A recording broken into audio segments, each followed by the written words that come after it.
আসসালামু আলাইকুম ওয়া রাহমাতুল্লাহ। নাহমাদুহু ওয়া নুসাল্লি আলা রাসূলিহিল কারীম, আম্মা বা'দ। মুসলমান অন্য ধর্মের সাথে ইসলামের মধ্যবর্তী যারা বিদআতি আছে তাদের সাথে এবং আহলে সুন্নাহর মধ্যে কিছু বুনিয়াদি পার্থক্য আছে। একটা পার্থক্য যেটা অন্য ধর্মের সাথে, সেটা হচ্ছে যে তাদের হিস্ট্রি প্রিজার্ভ না, তাদের বই পুস্তক কিতাবাদিগুলা প্রিজার্ভ করা হয় না। যেমন আপনি বাইবেল দেখেন, আপনি হিন্দু ধর্মের যে সকল গ্রন্থ আছে এগুলো দেখেন, গীতা, বেদ, এগুলো দেখেন, এগুলো কিন্তু সংরক্ষিত না। কোরআন থেকে শুরু করে হাদিস সংরক্ষিত, এমনকি আমাদের সালাফদের জীবনী পর্যন্ত সংরক্ষিত, সাহাবা, তাবি, পরবর্তী যে ইতিহাস পর্যন্ত সনদ সহ বর্ণনা করা হয়েছে এবং সংরক্ষণ করা হয়েছে। এবং শুধুমাত্র এগুলো সংরক্ষণের জন্য রিয়াল শাস্ত্র তৈরি করা হয়েছে, যেখানে লক্ষ লক্ষ রাবীদের জীবনী সংরক্ষণ করা হয়েছে শুধুমাত্র এই জন্য যে তারা আমাদের সালাফদের খবর আমাদের কাছে পৌঁছায় দিয়েছে। তারা ভালো না খারাপ পুরো একটা শাস্ত্র তৈরি হয়ে গেছে, ইলমুর রিজাল যেটাকে বলা হয়। এটা অন্য ধর্মে নেই।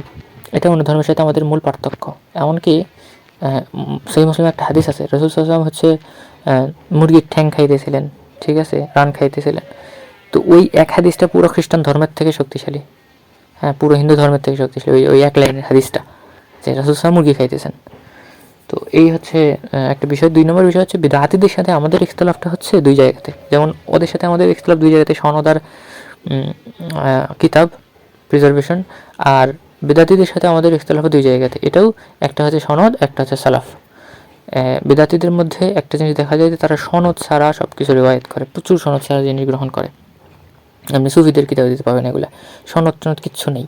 কাশফ বলে, ইলহাম বলে, এই জন্য এগুলো আবিষ্কার করছে যাতে নিজের ভিত্তিকে শক্তিশালী করা যায়। স্বপ্নে দেখছে, সনদের প্রয়োজন নেই, স্বপ্নে রাসূল সাল্লাল্লাহু আলাইহি ওয়াসাল্লামকে দেখছে। আরেকটা বিষয় হচ্ছে যে সালাফ নেই তাদের সাথে। এমন জিনিস আছে যে দেখবেন যে না, তাদের কাছে হাদিস আছে সহিহ সনদে, কিন্তু পক্ষে কোনো সালাফ নেই। যেমন ধরেন যে আপনি এই দরুদের যে দরুদের হাদিস দিয়ে তারা জুলুস সাবিত করে। তো হাদিস তো ঠিক আছে দরুদের, কিন্তু জুলুস নেই সালাফদের মধ্যে। তারপর হচ্ছে আপনি সিফাতে তাবিলের যে সকল বিষয় আছে, হাতকে কুদরত বলা হয়, আপনি দেখবেন যে হাতের বর্ণনা আছে, ঠিক আছে, কোরআন হয়েছে, কিন্তু এটা যদি কুদরত ধরে ব্যাখ্যা করা হবে, এটা কোনো সালাফদের মধ্যে আপনি পাবেন না, সালাফরা নাই তাদের সাথে। তো বিদআতি এবং আমাদের মধ্যে মূল পার্থক্য এটা যে সনদ এবং সালাফ, এবং হিন্দু ধর্ম অন্য ধর্মের সাথে আমাদের মূল পার্থক্য হচ্ছে সনদ এবং প্রিজার্ভেশন, কিতাবের রক্ষা। এটা একটা বিষয়। ২ নম্বর বিষয় হচ্ছে যে আমাদের কয়েকটা জিনিস মাথায় রাখতে হবে, একজন তালেব ইলম হিসেবে কয়েকটা জিনিস মাথায় রাখতে হবে। একটা হচ্ছে সনদ তাহকিকের ব্যাপারটা। কোনো কিছু আমাদের কাছে আসলে, কারো দিকে নিসবত করা হইলে আসলেই সেটা তার থেকে প্রমাণিত কি না, এটা আমাদের কাছে খুব মাথায় রাখতে হবে। যেমন হচ্ছে এটা বোঝার প্রথম হচ্ছে মুহাক্কিকিনরা কী বলছেন, আলেমরা কী বলছে, ইমামরা কী বলছে। যদি কোনো হাদিস সহিহ হওয়ার ব্যাপারে সকল ইমাম একমত হয়, যেমন বুখারী মুসলিমের হাদিসগুলো আছে, এবং এর বাইরে অনেক হাদিস আছে যাকে সকল আলেম, যেটা সহিহ হওয়ার ব্যাপারে সকল আলেম তাসহিহ করছে সেটাকে, ঠিক আছে। অথবা কিছু আলেম আছে, কিছু হাদিসে সকল আলেম ওটার তাসহিহের ব্যাপারে একমত হয়েছেন যে এটা যঈফ। কিন্তু কিছু আছে কিছু আলেম সহিহ বলছে, কিছু আলেম যঈফ বলছে।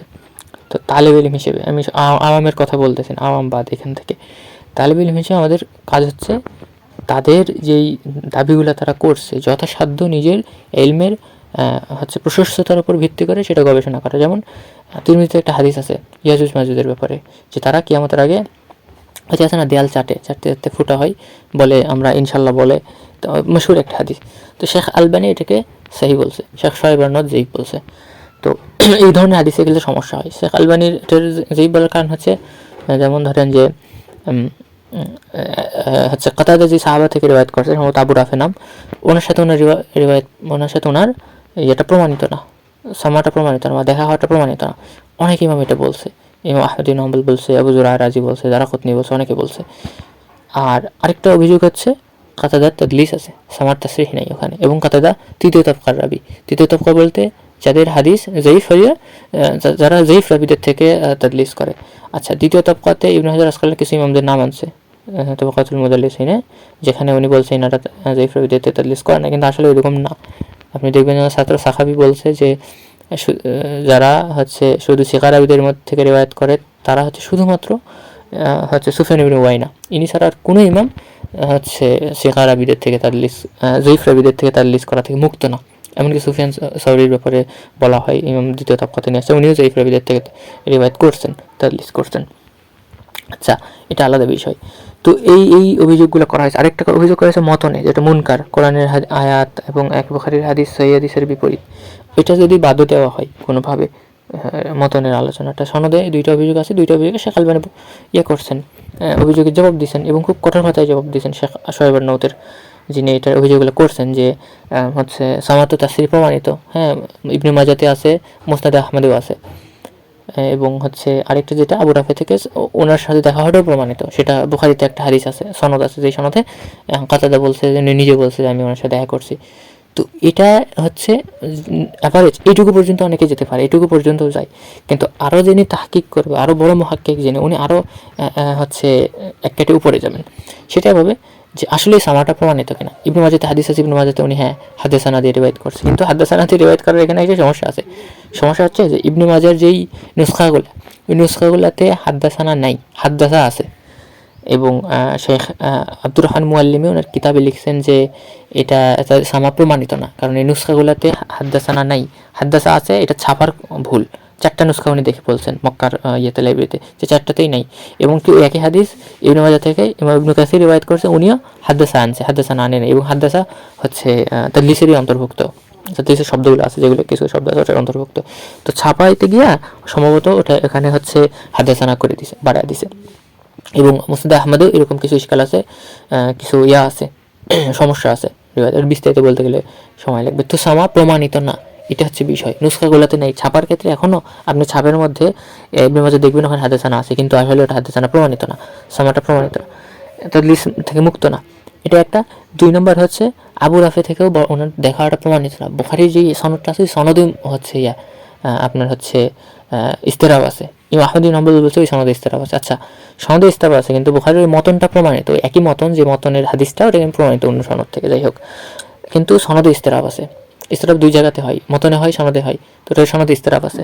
তো এইভাবে দেখবে যে না, শেখ আলবানী এখানে ভুল করছেন, শেখ শোয়েব আরনাউত এখানে ঠিক বলছেন, ওনার মতটা ঠিক, এবং মতনেও সমস্যা আছে, মতনও মুনকার।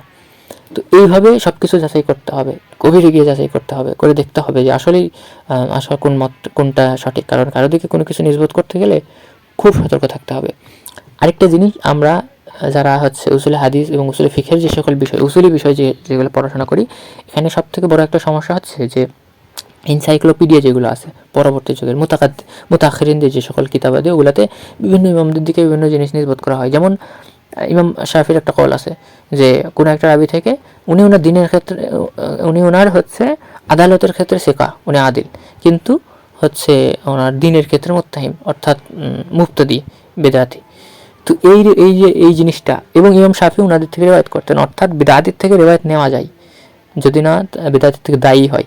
আর দায়ীদের থেকেও অনেকে রেওয়ায়াত নিছে, এবং বুখারী নিছে, ইমরান বিন হিত্তানের মতো লোকদের থেকে নিছে, এটা আলাদা বহস, নেওয়া যায়।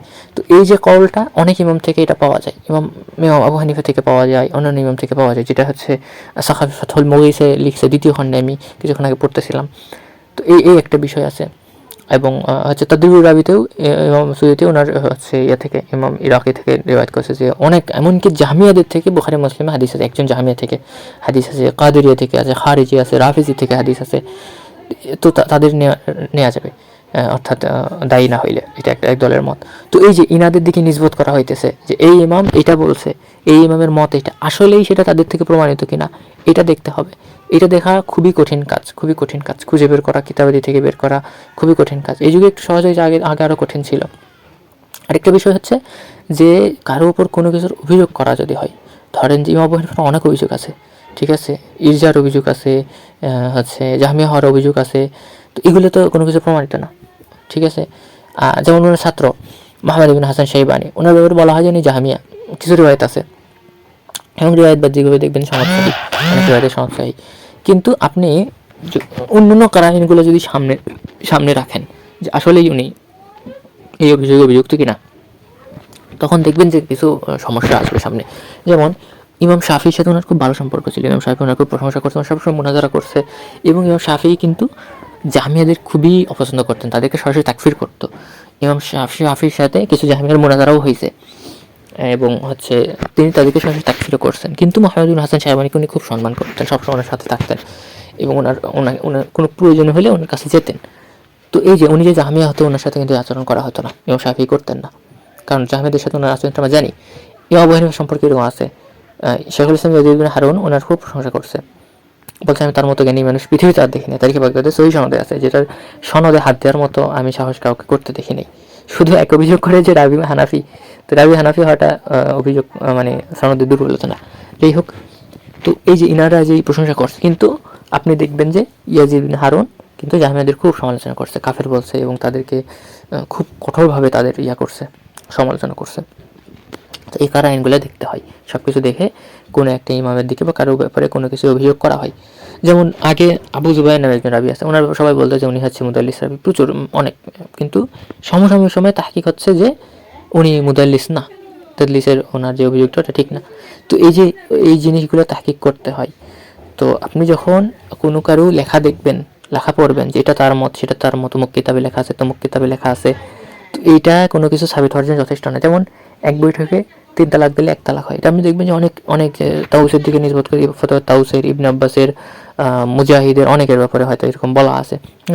আবু ইসা হচ্ছে সম্ভবত কয়েকজন পরবর্তী যুগের অনেক, অন্তত 15-20 জনের ব্যাপারে বলা আছে তার মত।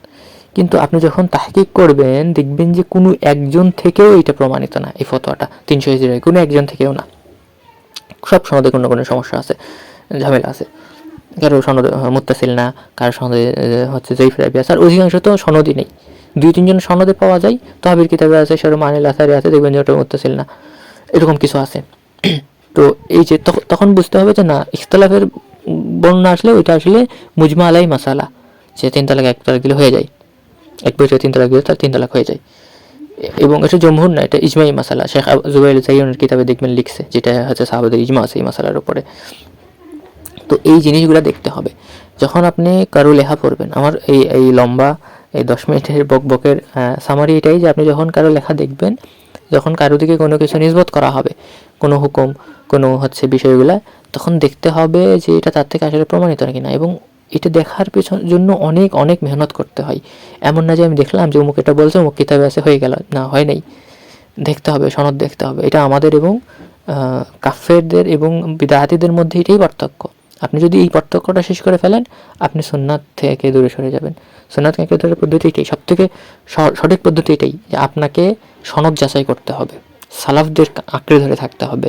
এমন কথা বলা যাবে না যেটার আগে আপনার কোনো ইমাম নেই, এমন কোনো উসুল মানা যাবে না যেটার পেছনে আপনার কোনো ইমাম নেই, কোনো সালাফ নেই, ঠিক আছে?